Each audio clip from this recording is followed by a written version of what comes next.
শহরের আলো ঝলমলে রাস্তায় প্রতিদিন হাজার মানুষ পেরিয়ে যায়। কারো চোখে আনন্দ, কারো জীবনে বেঁচে থাকার নিরন্তর যুদ্ধ। তেমনই এক সংগ্রামী নারীর নাম হাফসা আক্তার। জীবন যুদ্ধে নামা এই নারীর গল্প জানাচ্ছেন আবু আবদুল্লাহ রোহিত। শহরের আলো ঝলমলে রাস্তায় প্রতিদিন হাজার মানুষ পেরিয়ে যায়। কারো চোখে আনন্দ, কারো জীবনে বেঁচে থাকার নিরন্তর যুদ্ধ।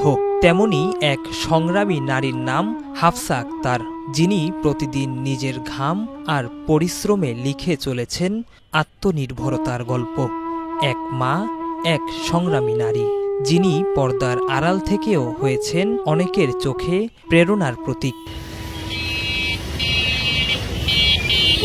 মাত্র 10 বছরের এক কন্যার জননী তিনি। 8 বছর আগে সংসার ভেঙে যাওয়ার পর শুরু হয় জীবনের এক নতুন গল্প। সংগ্রাম, আত্মমর্যাদা আর বেঁচে থাকার অবিরাম যুদ্ধের অধ্যায়।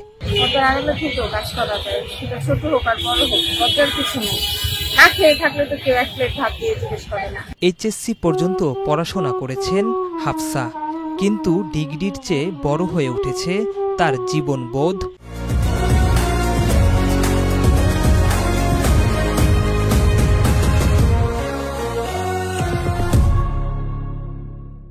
দৃঢ়তা আর দায়িত্ববোধ। তিনি পর্দা করেন, কিন্তু সেই পর্দা কখনোই তার চলার পথে বাধা হয়ে দাঁড়ায়নি। আলহামদুলিল্লাহ, পর্দাও করি, কফিও বিক্রি করি, এটা আমার পর্দা করা হচ্ছে, ব্যবসা করা হচ্ছে।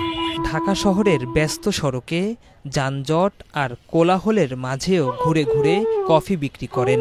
রোদে ঘামে, কখনো ভিড়ের ভেতর, কখনো একাকিত্বে নিজের হাতে গড়া পরিশ্রমেই গড়ে তুলেছেন জীবনের রোজগার।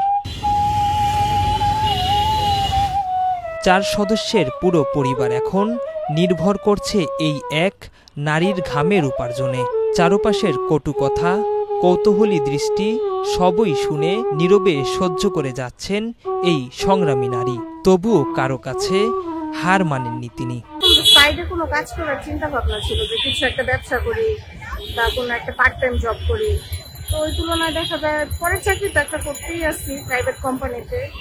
পাশাপাশি কি করা যায় এটা চিন্তা করতে করতে বসুন্ধরার সামনে এক আপুকে দেখছিলাম। সেই আপুকে দেখে আমার মনে হয়েছে যে না, এটা আমিও পারবো, কোনো কাজই তো ছোট না।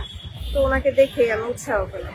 দিনের একাংশে অফিসে কাজ আর বাকি সময়টা ভ্রাম্যমাণ কফি বিক্রির ব্যস্ততা। অফিসের ফাইল থেকে কফির কাপ পর্যন্ত সব জায়গাতেই সমান দায়িত্বশীল হাফসা। জীবনের প্রতিটি মুহূর্তে তিনি প্রমাণ করেছেন নারীর সাফল্য শুধু ঘরে নয়, বাইরে কাজ করেও লেখা যায় গৌরবের অধ্যায়। আমার মনে হয় কোনো কাজই ছোট না।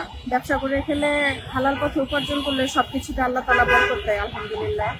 কিন্তু ওই অন্যান্য যে কাজগুলো করে এগুলো না করে মনে হয় ছোট্ট একটা ব্যবসা রাস্তায় নেমে যাক, ছোটখাটো ব্যবসা করুক, তাও করুক হালাল। হাফসা আক্তার এখন শুধু এক সংগ্রামী নারী নন, তিনি অন্য নারীদের জন্য অনুপ্রেরণার এক নাম। যেখানে অনেকেই ভয় পেয়ে পিছু হটে যান, সেখানে তিনি সাহসী পদক্ষেপে দেখিয়েছেন স্বপ্ন থাকলে নারীরাও হতে পারে নিজের ভাগ্যের নির্মাতা। এই নারী শেখাচ্ছেন সংগ্রাম কোনো দুর্বলতা নয়, এটি শক্তির অপর নাম। পর্দার আড়ালে থেকেও তিনি দেখিয়েছেন আলোর পথে হাঁটতে প্রয়োজন শুধু সাহস, আর সেই সাহসের নাম হাফসা আক্তার।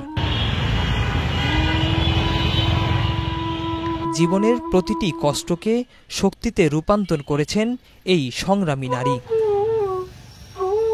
আবু আবদুল্লাহ রোহিত, বাংলাদেশ প্রতিদিন।